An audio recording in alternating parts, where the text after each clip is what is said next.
कहानी बहुत समय पहले की बात है। एक गांव में एक गरीब लड़का रहता था जिसका नाम हामिद था। हामिद अनाथ था और अपनी बूढ़ी दादी के साथ एक छोटी सी झोपड़ी में रहता था। उसकी दादी ने उसकी परवरिश की और हम बात हमेशा उसे सच बोलने और ईमानदारी की शिक्षा दी।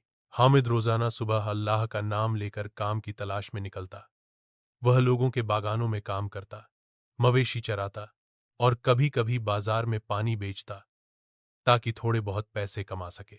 से कमाकर अपनी दादी के लिए खाना ला सके। एक दिन हामिद जंगल के रास्ते वापस आ रहा था कि उसे एक छोटा सा थैला जमीन पर पड़ा मिला। उसने थैला उठाया तो देखा कि उसमें सोने के सिक्के भरे हुए थे।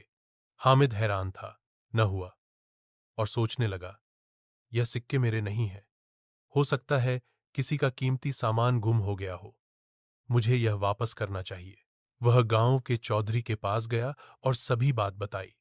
चौधरी ने गांव वालों को बुलाया और ऐलान किया कि जिसका थैला गुम हुआ है वह आकर निशानी बताए और अपना सामान ले जाए। कुछ देर बाद एक व्यापारी दौड़ता हुआ आया और कहने लगा, यह थैला मेरा है।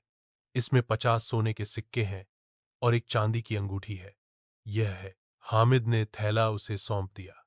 व्यापारी बहुत खुश हुआ और हामिद को इनाम देना चाहता था, लेकिन हामिद ने इनकार कर दिया और कहा, मुझे अल्लाह की रजा चाहिए, दुनिया की दौलत नहीं।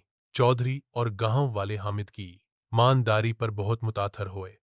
चौधरी ने हामिद की दादी के लिए रोजमर्रा की जरूरत का सामान मुहैया किया और हामिद को अपने बाग का निगरान बिना दिया ताकि वो हज़रत के साथ रोजी कमाए। वक्त गुजरता गया और हामिद अपनी सच्चाई और ईमान रखने के कारण वह पूरे इलाके में मशहूर हो गया। अल्लाह ने उसके रिज़्क़ में बरकत दी और उसकी दादी खुशहाल जीवन जीने लगी।